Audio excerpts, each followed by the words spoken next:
So we're going to cover verses 3 through 23 here in chapter 14, specifically just addressing God's rebuke or admonition or judgment against the king and kingdom of Babylon. And what I want us to do together is look at this passage through three lenses. So, you know, like when you go to the optometrist and he puts that big funny thing in front of your face and he goes, better now? How about now? How about now? How about now? What I want us to do is I want to put three lenses in front of your face as we read this passage together and ask you to read the big E on the eye chart. The three passages the three lenses we're going to use is, number one, we're going to look at the historical context, and we're going to move through this honestly rather quickly. We're going to look at God's judgment over and of the kingdom and king of Babylon.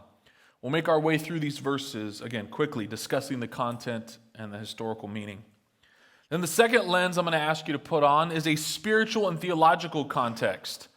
We'll be looking at the thematic theological symbolism that many Bible teachers and theologians find here, specifically in verses 12 through 14. And then the final lens I'm going to ask you to wear is the personal application context. That is, what am I supposed to do now? Or how my life needs to change as a result of what I'm receiving in the Word. We'll look at this section and the themes and ask that God would have for us personally today. Here's my big main idea. God opposes the proud and gives grace to the humble. God opposes the proud and gives grace to the humble. And you'll see a little bit later, these aren't my thoughts. These are is a direct quote from the Scriptures. But God opposes the proud and gives grace to the humble. So let's begin. Verse 3. And remember, what lens are we wearing first? Historical context. Okay, so what does it mean in history? What did it mean for Isaiah's listeners and hearers back in his day? Verse 3, when the Lord has given you rest from your pain and turmoil and the hard service with which you were made to serve. Remember, part of Isaiah's job is to admonish the people of God because they had lived in a way that was disobedient to God's law. They were not living as the nation and people meant to teach other nations and peoples what it meant to be governed by God. And so part of their discipline is they would come under the authority and control of neighboring nations. And what God is going to do now, he's going to say, but listen, there'll be a time when that discipline is over and things are going to change. And I'm going to pronounce judgment on the neighboring nations who have controlled you. So at the beginning of verse 3, he's addressing the people of God. When the Lord has given you rest from your pain and turmoil and the hard service with which you were made to serve. Verse 4, you will take up this taunt against the king of Babylon. Any high school TV show or movie plot has this point in it. When the nerds get revenge. Right? When those who are oppressed begin to oppress their oppressors. That's what's going on in here. God is going to judge the nations that have come in and enslaved God's people to the point where God's people are going to rise up and they're actually going to taunt. They're going to sing a song of rejoicing over their captors. What we have in the preceding verses is this song of taunt that God's people are going to sing over their oppressors. It's the ultimate nerd revenge moment right here in Isaiah 14. What this also does is it touches on a longitudinal theme of the Bible. The nation of Babylon was so wicked and so defiant to God that they will actually serve as a reference point for the rest of the authors of Scripture when referring to the world, its culture, its values, its idol worship that is opposed to the kingdom of God. When Paul writes letters to the churches, he will compare the kingdom of Rome and its wickedness back to the kingdom of Babylon. When the Apostle John receives his vision from Jesus and the book of Revelation as a result of it, he will refer to those kingdoms that rise up against God as the kingdom and nation of Babylon. And so we're dealing with kind of the wickedness, the wicked of the wicked here in chapter 14 and God's judgment of the nation of Babylon. Verse 4 continues. So here's the lyrics to this, nerd revenge song that the people of God are going to sing. How the oppressor has ceased, the insolent fury ceased. The Lord has broken the staff of the wicked, the scepter of the rulers, that struck the people in wrath with unceasing blows, that ruled the nations in anger with unrelenting persecution. Again, the Babylonian culture was one of wickedness and wrath upon the world, not just the nation of Israel, but upon the world. Its oppression of its neighbors and fellow people, the king and its kingdom, their whole goal was world domination in order to elevate themselves. And so we read that God's going to break the staff of the wicked, the staff that was used to beat the slaves into submission, the scepters of the rulers, which issued decrees to go out and conquer their fellow men and women. Again, Babylon is the great symbol of human defiance toward God, pushing and shoving its way through human history like a high school bully between classes. Verse 7 continues, the whole earth is at rest and quiet, and they break forth into singing. The cypresses rejoice at you, the cedars of Lebanon, saying, since you were laid low, no woodcutter comes up against us. At the judgment of this wicked nation, so this will happen in the course of history in 569 BC, the earth finds peace. When this wicked nation is finally judged by God and brought low and humbled, we're told that the earth rejoices, that it finds rest and peace and quiet. That even the trees themselves rejoice. Isaiah using poetic imagery to describe the level and depth of rejoicing that the world will have when the nation of Babylon and its wickedness is brought low. Remember that scene in Wizard of Oz when the house falls on the wicked witch of the West? What do the Munchkins do? That's exactly right. Brooke manages our Sunday school department. If that wasn't clear, it is now. But consider, in the course of a nation that wants to dominate the world before the Metal Age, right, what are they going to be working with? Wood. They're going to build warships. They're going to build lances and spears and weapons. The nation and the army of Babylon was formidable. And so even the trees, we're told, rejoice, because now their cause of destroying and bringing under subjugation their fellow people is brought to an end as a result of God's judgment. Verse 9, Sheol beneath is stirred up to meet you when you come. It rouses the shades to greet you, all who were leaders of the earth. It raises from their thrones all who were kings of the nations. All of them will answer and say to you, you too have become as weak as we. You have become like us. Your pomp is brought down to Sheol. The sound of your harps. Maggots are laid as a bed beneath you, and worms are your cover. If creation and the living will rejoice at the nation of Babylon being judged by God, so too will the dead rejoice at the judgment of the nation of Babylon. This haughty king and kingdom being brought low causes those dead kings to rise up and rejoice, crying out, you too have become weak like us. Your attempt to rule the world and to elevate yourself has failed. Now join us in the proper place. My junior high youth pastor used to tell me about the pot of lobsters or crabs boiling.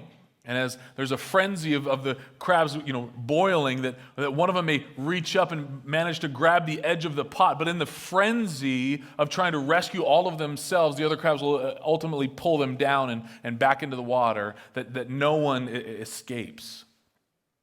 Well, the king of Babylon, upon the judgment of God levied against him, will learn what that crab ultimately finds out, that no one escapes the judgment of God. Isaiah references Sheol here. In the Old Testament, this is the place where the Jewish and again, the people of God understood as where the dead would abide. It was a hollow place, they believed, underneath the earth where the dead gathered. The synonyms for Sheol are pit, death, and destruction. And we're told here in this section that the dead, prideful kings from the past will welcome the king of Babylon to themselves. The sound of his parades and parties thrown for his own honor give way to their chants of welcome. The soft cushions and the softest sheets in the kingdom found in his bedroom are given way to maggots and worms for his bedding. There's an image for you. The high and mighty king of Babylon is brought low to the chasm and pit of Sheol under God's judgment. Verse 12. How you are fallen from heaven, O day star, son of dawn. How you are cut down to the ground, you who laid the nations low. You said in your heart, I will ascend to heaven above the stars of God. I will set my throne on high. I will sit on the mount of assembly in the far reaches of the north, and I will ascend above the heights of the clouds. I will make myself like the Most High. What is the chief sin of this king and kingdom? What is the motivating force driving them? Pride. Pride. Verse 14, if you've got a journal or you're taking notes or you're following along on our app, verse 14 is our key verse. It summarizes the folly of this king and kingdom. That his desire is through conquest and destruction to create a throne for himself that is reserved alone for God. Listen again. He will say in his heart, I will ascend above the heights of the clouds. I will make myself like the Most High. This king and his kingdom come under judgment because his desire and their desire is to supplant the king of the universe, God himself. Verse 15. Isaiah continues his judgment. And as one of our elders said to me this morning, Isaiah is a verbal flamethrower. Listen. But you are brought down to Sheol, to the far reaches of the pit. Those who see you will stare at you and ponder over you. Is this the man who made the earth tremble? Who shook kingdoms? Who made the world like a desert and overthrew its cities? Who did not let his prisoners go home? All the kings of the nations lie in glory, each in his own tomb, but you are cast out away from your grave like a loathed branch clothed with the slain, those pierced by the sword, who go down to the stones of the pit, like a dead body trampled underfoot. You will not be joined with them in burial, because you have destroyed your land, you have slain your people. May the offspring of evildoers never more be named. This is sincere and strict judgment from God. One of the things you're concerned about as a leader is the legacy you leave behind. How will people remember you? For God, his judgment is complete, warning this king and affirming through the people of God as they rejoice over their oppressor coming under judgment that his legacy will not be secure. That as the other kings of the nations will be buried in golden tombs with all of the pomp and circumstance that goes with a faithful leader passing away, he will not receive any of that. Rather, he will be laid low, buried outside in a pit like those with whom his own swords pierced. The judgment of God is complete for the king and the nation of Babylon. Verse 21, prepare slaughter for his sons because of the guilt of their fathers, lest they rise and possess the earth and fill the face of the world with cities. I will rise up against them, declares the Lord of hosts, and will cut off from Babylon name and remnant, descendants and posterity. Again, complete judgment from God. Verse 23. And I will make it a possession of the hedgehog and pools of water, and I will sweep it with the broom of destruction, declares the Lord of hosts. The legacy and eternal glory the king sought for himself and for his own kingdom will be wiped away by God. Isaiah uses this language, it will be a possession of the hedgehog and pools of water. That we had some rain this morning, right? The ground is wet, but as the sun comes up, what are those pools of water going to do? They're going to evaporate, right? Like they were never there. That's the judgment God has for the king of Babylon. History tells us that the word of God can be trusted, that this judgment came upon the nation of Babylon in 539 BC. This is the historical context, that the king and nation of Babylon received judgment from God as a result of their prideful desire to usurp God and his throne in history, to manage and destroy the world. I mean, essentially, it's the antithesis of what God called humanity to do in Genesis 2, right? If you remember the command of God to go into all of creation, to be fruitful and to multiply, to take dominion over the earth and to produce human and world flourishing, Babylon is the antithesis of that, only seeking to elevate itself and to destroy and control everything else. And the king and his kingdom are judged by God because of their wicked pride. That's the first lens. Second lens was what? Those of you who are still paying attention? Spiritual, right? The spiritual and theological symbolism contained within Isaiah 14. Most Bible commentators, most theologians will see contained within verses 12 through 14 something deeper than just a historical contextual judgment of the king of Babylon. They will actually see in here something deeper than that, a spiritual reality having to do with Satan himself. Let's go back to verses 12 through 14. This is where we'll spend the rest of our time together. Verse 12. How you are fallen from heaven, O day star, son of dawn. How you are cut down to the ground, you who laid the nations low. You said in your heart, I will ascend to heaven above the stars of God. I will set my throne on high. I will sit on the mount of assembly in the far reaches of the north. And I will ascend above the heights of the clouds. I will make myself like the Most High. Again, theologians and Bible commentators believe that Isaiah here is seeing something or receiving something that is far deeper than just the defeat of one earthly empire. In the fall of the king of Babylon, they see the defeat of Satan, the prince of this world, who seeks to energize and motivate the leaders of the nations, similarly to the king of Babylon. If you know the story, the highest of God's angels, Satan himself, tried to usurp the throne of God and capture for himself the worship that belongs to God alone. The same sin that the king of Babylon committed. When the Old Testament was transferred, this is kind of a Bible trivia note, when the Old Testament was translated into Latin, the words for day star here or morning star is translated in Latin as Lucifer. So there's that connection. When you hear the word Lucifer, it's connected here to Isaiah 14, verse 12. The day star, right? The day star, or the morning star, which is quickly over. It's kind of that last bright star right before dawn, right before the sun comes up and kind of eclipses it. And we don't see the stars again until the sun sets and the rising of the moon. And then we see the stars at night.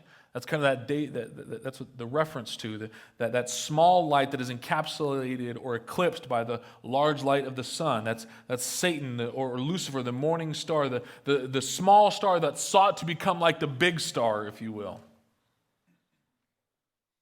Ultimately, the name Lucifer indicates that Satan is ultimately trying to imitate Jesus Christ, who is the true bright and morning star. Revelation 22:16. Because ultimately, like the king of Babylon, Satan himself is only an imitator of the Most High. The Apostle Paul tells us this in 2 Corinthians chapter 11, verse 14, when he says, and no wonder, for even Satan disguises himself as an angel of light. Satan himself, he's only got 3 tools to use. The first one and primary one that the Bible teaches us is deception. Satan will try to deceive you, to tell you lies, to distort the truth, the same way the king of Babylon did by trying to make himself and pass himself off as the Most High, that if he could control and conquer the world, then he would be a God figure. Satan's first device is to try and deceive you. As Paul says, he disguised himself as an angel of light. What did he do with Eve? We'll talk more about in a minute. In the garden, Genesis 3, right? He lied. He distorted the truth. He asks questions doing this. Did God really say? His second device is to distract you, to present you some sort of glory or temptation that seems in the moment to be greater than God himself. And to take your eyes off the greatest one, Jesus, and to place your eyes on something else, whatever that might be, to distract you.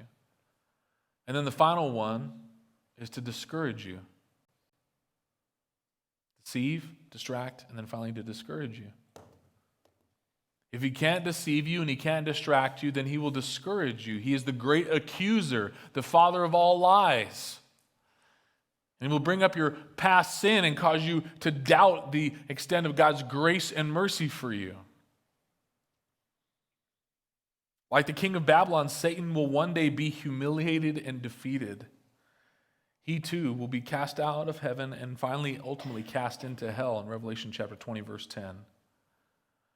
You see, whether God is dealing with kings or created angels or even people, James 4:6 reminds us, God opposes the proud, but gives grace to the humble. God opposes the proud, but gives grace to the humble. What's our final lens? Personal application. So what? So God judged a historical king who was wicked. So what? So there's a spiritual reality in which Satan tries to puff himself up as the Most High, tries to deceive me, tries to distract me, tries to discourage me. So what? Look at verses 13 and 14 again. What is the great folly of the king of Babylon? You said in your heart, I will ascend to heaven above the stars of God, and I will set my throne on high. I will sit on the mount of assembly in the far reaches of the north. I will ascend above the heights of the clouds. I will make myself like the Most High. What is the chief sin of the king? Pride. What is the motivating force driving his kingdom? What has been at the heart of sin since Genesis 3? Pride. You see, before we distance ourselves from the king of Babylon and say, well, that's just one guy and one kingdom in the midst of history, before we dismiss Satan as just a foolish caricature, we need to recognize that the same sin and temptation that they fell into lies at our own hearts as well. That from the beginning, our desire has been to supplant God and make ourselves like the Most High. From our first parents, Adam and Eve. This was the root of their sin. Genesis chapter 3, verse 6 says this. So when the woman saw that the tree was good for food, and that it was a delight to the eyes, and that the tree was to be desired to make one wise, only then she took of its fruit and ate, and also gave some to her husband, who was where, gentlemen? With her. That's a whole other sermon, but with her, and he ate. When did Eve commit the sin? Only after she saw that the food was a delight to the eyes, it was good for her food, it would satisfy her flesh, it was pleasing to her eyes, and then here's the trick, it was desired to make one wise. What does that mean? It means she wanted to achieve a higher level of self than God had granted her. Satan's lie says, you will not surely die, but you will be like God. What was Eve's temptation? To become like God. From Genesis 3 forward, we have struggled when we sin because we think we know better than God, which is rooted in an overestimation of self. Pride. The Apostle John will describe it this way in 1 John chapter 2, verse 16. For all that is in the world, listen to this, the desire of the flesh and the desires of the eyes and the pride of life is not from the Father, but is from the world. Do you hear the parallels between 1 John 2:16 and Genesis 3? The woman saw that the fruit of the tree was good for food. It was pleasing to her flesh. It was going to taste good. It was attractive to her eyes, and it was going to make her more wise, more than what she was. And listen to John's words again. For all that is in the world, the desires of the flesh, the desires of the eyes, and the pride of life is not from the Father, but from the world. Sin is rooted in desiring to be in the place of God and elevating ourselves beyond our standing.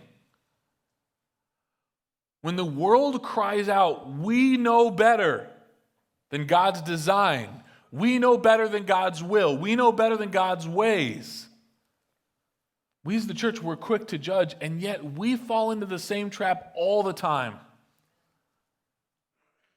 When we choose to deviate from God's wills and ways and word. It's the same trap. Only we should know better. Only we should know better. So I've got some warnings about pride. I like lists. I think they're fun, so I made one for you. This will be in your app, so don't try to follow along or jot down or get a cramp or carpal tunnel, and then you send me a letter, and it's just a mess. So I put them all in the app. If you don't have the app, get in contact with the church. I'll send you the list. But here we go. Here's some warnings about pride. And again, I warned you this morning. Today's kind of a sobering message. It's cloudy, it's rainy, it's moist. We all just want to cuddle underneath the blanket with a hot cup of soup, right? So it's kind of like a low, sobering message today. Here we go. Number one, pride leads to shame. Again, if the goal of pride is to elevate myself to greater glory, the Bible tells us explicitly clear, gives us examples that ultimately pride doesn't lead to the glory that we want to attain for ourselves. It really just leads to shame and disgrace. Proverbs 11, verse 2, when pride comes, then comes disgrace, but with the humble there is wisdom. Pride ultimately leads to the opposite of that which it desires. It doesn't lead to glory, it leads to shame and disgrace. Again, when you try to elevate yourself to the throne of God, you can't sit there. And so you end up at the table without a chair. Pride leads to arguments. Proverbs 13:10, by insolence or pride comes nothing but strife or arguments, but with those who take advice is wisdom. By pride or insolence comes nothing but strife. Think about the most recent argument you had. Weren't you sure you were right? Weren't you sure they were wrong? Now, you may have been, and they certainly may have been. But you know the thing that being right affords you? It affords you permission to be humble, never to be prideful. I mean, consider, we could go outside, you and I could yell at the sky all morning and tell you that it's purple when you know that you're right when you assert that it's blue. Is there any need for you to be prideful in that moment? No, because clearly I'm wrong. Yet pride leads to strife and arguments. Why? Because ultimately it's not about being right for us. We want to elevate ourselves over the other who we think is wrong. Consider the language we use. It's my way or the highway. Take it or leave it. The Bible warns that pride ends in destruction. Proverbs chapter 16, verse 18. Pride goes before destruction and a haughty spirit before a fall. The king of Babylon and the kingdom of Babylon testify to this great truth as a sobering warning from the scriptures that pride comes before destruction. Pride cuts us off from God. Pride cuts us off from God. Luke chapter 18, verse 14. Listen to Jesus' own words. For everyone who exalts himself will be humbled, but the one who humbles himself will be exalted. The one who seeks to exalt himself, to trust in himself, his pursuits, his passions, his own pride, will be humbled, but the one who's willing to humble himself will be exalted. Again, this is the inversion of the kingdom, the upside-down kingdom we might call God's kingdom, where pride leads to destruction and humility leads to exaltation. And then the Apostle Paul warns us in Romans chapter 3, verse 27, that boasting, that there's no place for pride in our Christian life. Romans 3:27. Then what becomes of our boasting or our prideful exclamation or talking about ourselves? It is, what's that word? Excluded. Why? Because the gospel we believe in states that our salvation is wholly dependent upon the works of another and has nothing to do with what I can do for myself. That the entirety of my being in the grace and mercy of God is wholly dependent upon the grace and mercy of Jesus Christ. It is his efforts that gets me home, not my own. And so my boasting is excluded. What do I have to boast about that God has not given me? What have you been able to muster and create in your own Christian life if you were to seriously consider it for a moment? Is not all that we have a gift of grace from God, from another? When we boast of Jesus Christ and nothing more. Further, God reveals himself to the humble. In his letter to the Corinthian church, Paul says this in verse 28 and 29, God chose what is low and despised in the world, even things that are not, to bring to things that are. Verse 29, why? So that no human being might boast in the presence of God. There's a kick in the old self-esteem, right? What's our description before God gets a hold of us? We are low and despised. We are not. But God reaches down and rescues us and brings us to exaltation and glory. Why? So that no being might boast. It is not a matter of your status or position that gets you saved. It is only a matter of the life, death, and resurrection of Jesus Christ. God reveals himself to the humble. Continue on. Pride is not compatible with a life lived by the Spirit. The pieces they just don't fit together. Galatians 5:25 and 26. If we live by the Spirit, let us also keep in step with the Spirit. Let us not become conceited, provoking one another and envying one another. Pride is not compatible with a life lived by the Spirit. If you are struggling and wrestling with pride and its symptoms, it is because you are engaging more of the flesh and less of the Spirit. A life truly lived by the power of the Spirit will not result in prideful boasting, but humility. And then ultimately, as a final warning, Proverbs 16:5, pride will be punished. Everyone who is arrogant in heart is an abomination to the Lord. Be assured, he will not go unpunished.